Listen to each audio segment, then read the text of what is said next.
3 sebab mengapa seseorang tu boleh jadi people pleaser personality. Sebenarnya ramai orang tak sedar bahawa seorang yang people pleaser ni bukan sekadar terlalu macam baik tau. Dia lahir daripada luka emosi juga. Sebab pertama ialah diorang takut ditolak ataupun tak disukai. Sejak kecil ada diorang ni belajar tau bahawa kasih sayang hanya datang bila mereka jadi orang baik, ikut cakap, tak membantah dan sentiasa nak senangkan orang lain.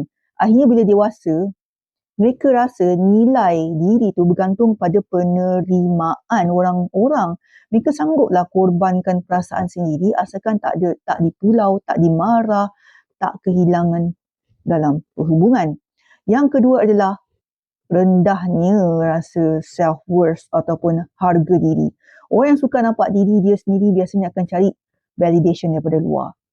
Bila orang puji, mereka perlukan mereka. Atau orang gembirakan mereka, barulah mereka rasa diri itu berguna. Kan? Jadi mereka mula kata, yes pada semua benda. Walaupun penat. Dalam diam, mereka bukan nak senangkan semua. Mereka cuba takut kalau mereka berhenti memberi, orang tak lagi appreciate dia. Okay? Yang ketiga ialah terbiasa hidup dalam persekitaran yang penuh konflik ataupun kawalan daripada kecil. Ada orang membesar dalam keadaan suasana rumah yang tegang di mana mereka perlu sentiasa jaga emosi orang lain supaya tak kelihatan lebih buruk. Lama-kelamaan mereka jadi sangat peka, sangat berhati-hati dan terbiasa dahulukan orang lain demi keamanan.